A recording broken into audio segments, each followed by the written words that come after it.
What's up there, YouTube channel? So recently we had a request come in to review some of the different software apps that are out there for alternatives to utilize dashcam capability. Now, there's a lot of debate about when's an appropriate time to have a dashcam. Is it really cost effective or efficient? What if I don't have the money? And those are all valid questions. So a couple of my colleagues and I decided that we would test out some of the Tom's hardware and then make use of tutorials out there on how to essentially turn an old Android phone or an iPhone or any kind of mobile device that you have laying around into a full-fledged dash cam with some limitations, some features that are there and some that are not. So today, the tutorial review, whatever you want to call it, is going to be on one that we're testing today. I've been running on it about a month. Works pretty good. It's called Nexar. Right now I have it running a iPhone 5, which is right next to the phone that I'm camming with you on today. And it's a pretty good app. I've been able to accurately record video in 30-minute loops up to their cloud, and then push them out and save them and use them in project file. And you'll be able to see that in the video. I'm going to have it overlaid today. So you'll be able to see what the footage looks like coming off of one of those cameras. And then when it's there, you'll be able to notice that there's a lot of good, robust features that it comes with. There's a lot of capabilities that it offers, but there are some shortcomings. So you have to understand a lot of the full-fledged features that you get from a dedicated dash cam, like saving to an SD card, all-purpose mapping, all-purpose GPS location, spot location, things like that, speed, trip destination and things like that. Even ecological features like how well you're driving. Some of them have the ability on some of these dash cams to be able to give you the ability to see how well your driving skills are, whether you're too aggressive or not aggressive enough. I mean, there's a multitude of different variables that play into it. So those are hard dash cams, and a lot of them out there have that kind of software built into them, and are really great features. Software ones don't have a lot of that, and if they do, the light versions don't cover a lot of those features that you would want. You have to pay a premium for some of those apps. Now, is it worth it? Yeah, if you're going to use it all the time. I like to Uber on the side, so you'll see stuff like that from time to time that I'll put up on my Twitter account, where I'll live stream from at Doug Drives Uber. So you'll see stuff up there from time to time, but it all depends on what you really want to do and use it for. So like today, this is Nexar. This is a software that features a multitude of features like license plate registration and recognition when you're stopped. It'll detect for a hard incident interior to the car. It'll also detect a hard braking incident. There's a lot of different things that it really does good. Some of the things that are lacking that I wish it had was a GPS location transponding system, so that way I could tell where I'm at. I do know that it does geotag if you're tied in. Like, my device is not tied into any cellular connector or carrier, so I'm not able to use the cellular data to be able to track GPS where I'm going and what it's doing. If I tether it, it probably would. It also does not spell out any kind of feature capabilities for speed tracking, things like that that are somewhat kind of important to a lot of users. So, realistically, the choice is yours. So some of the things you're going to need. Number one, an old device, mobile, Android, iOS, doesn't matter what it is. Something relatively new and has the capability of giving you good video quality off of the back camera. That's the camera that's on the back side that faces where you're looking. It's good to have a good interior camera too, so if you're using the interior feature, which I'll show you, it gives really good video inside the car as well, and that's good for rideshare. Nexar has come out with a really good capability of allowing rideshare people to use this for that purpose. I like it. I've personally used it a couple times, and it works very well. It's got some very nice intuitive features that allow me to switch back and forth between the dash cam facing outward as well as what's facing inward. I can two-touch the screen like this, and it'll capture the event outside. Plus, it'll also capture the mic and the video on the inside as recording it as an event, as you'll see in the screen capture below.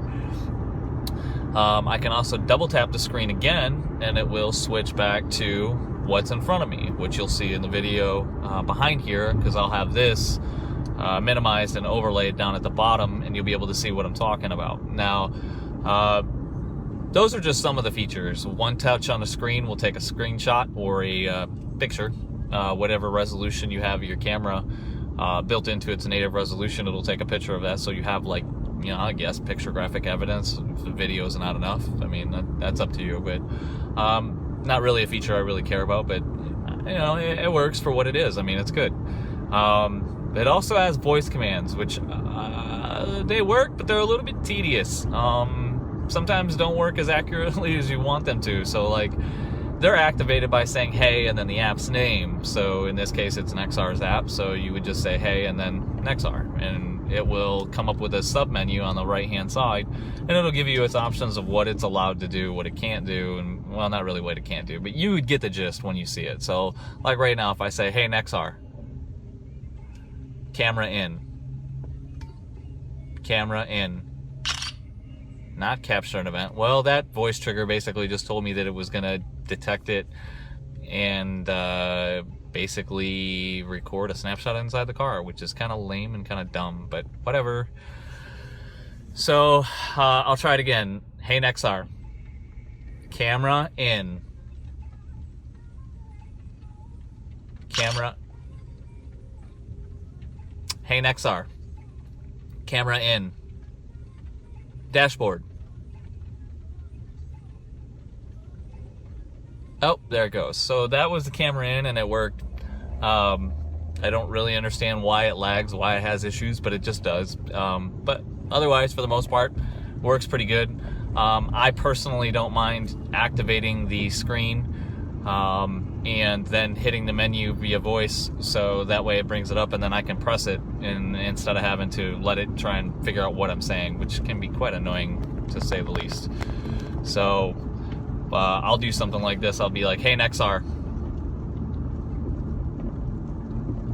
and then I select the dashboard, and then I can click the dash cam, and, well, hey Nexar,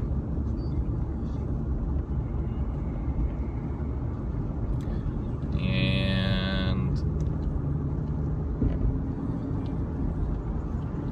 well, that didn't work. It didn't like what I was doing, and it did not give me what I wanted, so it is what it is. But for the most part, it's a pretty nice app. It works really well, captures really good video quality, as you'll see. Autofocus is a little bit of a pain, so if you've got a newer phone or a newer device that's got the ability of autofocus, so autofocus will be a lot better. The image stabilization and capabilities of it, all dependent on what your device can do. So I personally recommend using something like a newer device that has the ability to autofocus a lot better than this. And I find myself, if I'm in traffic, like you'll see, the only way I can get it to autofocus is when I come to a stop, which is fine, but that is what it is. So I'll show you a quick shot of what it looks like. So I'm going to take the camera down real quick.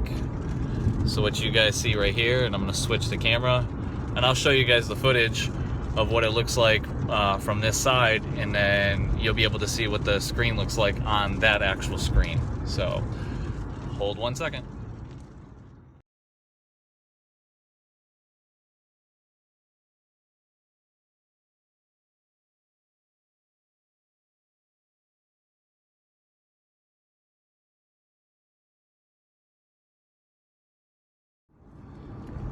So yeah, that's basically what the interface looks like. That's what it kind of displays on screen. Now, does that show up, or that stuff like what you saw, what I call OSD, on-screen diagnostic, does that information show up in the overlay of the video? I don't know. I've only exported it a few times. It didn't really even get a chance to play with it. So my advice would be to download the app, play with it a little bit. There's a couple other solutions out here, but I feel like this is one of the best. Roadmate's out there, Car UI, and there's a few others that are really good, but the closest one I would say in competition to this would be Car, which is IONCAR. And it's a pretty good one, and it does pretty much the same thing. But this one proved to be one of the most feature-packed for being free and having cloud storage, which is a great benefit, especially to those people who really don't have a lot of storage on a device or maybe run out of space. So that's very key to a lot of people. I personally have a 16 gig phone, and I've wiped it, and you know, I've got enough space, and it's running in 30-minute loops, which is very beneficial in the stuff that they put up to the cloud. So it makes it very worth being free. So, well, and this guy, as you can see right here, that's a perfect reason why you have a dash cam, people cutting you off. So as you'll see in this, that's why I have one of these, because people don't realize what they're doing when they're trying to get over, and they don't pay attention. So it's all about safety, and all of you people out there, I know we all enjoy driving our cars, and one of the things I can't stress enough is making sure that you do invest in the same things and the right things to make sure that you're accurately paying attention to the road. So once again, thanks for watching the video. If you like it, leave a comment, hit that subscribe button down below. Got a lot of feedback from the last couple of videos that I've done, and I'm really thankful for all my subscribers and the people that are out there. So thank you to all of those who like what you see. If you like more, put a thing in a suggestion. Let us know what you want, and we'll do more reviews like this. I've got more upcoming reviews. Got some new products coming in: magnet mounts, automated Bluetooth add-on systems to cars that don't have Bluetooth. I'll be doing a review of that. So yeah, look for some of those videos. So once again, if you like what you see, hit a thumbs up. If you don't like it, put a thumbs down. I don't care. I'm only here to help you guys and make it a little bit safer when you're on the roads and make it an enjoyable experience. That's what we're all here for too. So, and if you like it a lot, subscribe, put in a suggestion. There'll be links in the comments or in the description down below on where you can find this app. It's available in the Google Play Store. It's available in the iTunes Store. And you'll have descriptions on some of the things that I've used inside my car that work really well with this functionality and the capability with my phone and the way I've got it set up. So most notably, I'm using a Grip and Go mount, which I'll leave a link to down in the description. Grip and Go is a really good one. It's got a good suction system as well as a gel pad that connects to the device and leaves it connected to your windshield without minimal residue or any kind of issues. No jarring, no jittering, no shaking, which is great. I also will be using the new Spigen Neomidium 4-plate magnet adapter for my video phone and video recording that you see here today. So I'll leave a link to that and any of the other things. So just a follow-up summary on that is to make sure that you have an old device, something with the ability to keep charged and plugged in at all times, because it does drain the battery. A good mount that'll suction to your windshield so it's out of view to you and your peripheral, but view of your dashboard and in your interior. So make sure that you have something that's very stable. And also a good Bluetooth headset works good. I've used that a couple times. What you see here, this is a Plantronics Legend UC Voyager Pro. I've paired it up to the Bluetooth in the phone, and I can activate the commands using my headset, which is really nice because this thing has 2 profile capability. I can have it on my iPhone 6 Plus as well as my iPhone 5, and all I have to do is just designate which one I want to talk to, and it works really good. So once again, thanks for watching the video. Like I said, leave a thumbs up if you like, thumbs down if you don't. Hit that subscribe button. And once again, thanks again for all my subscribers and everybody out there watching this video. Until the next one, have a good one.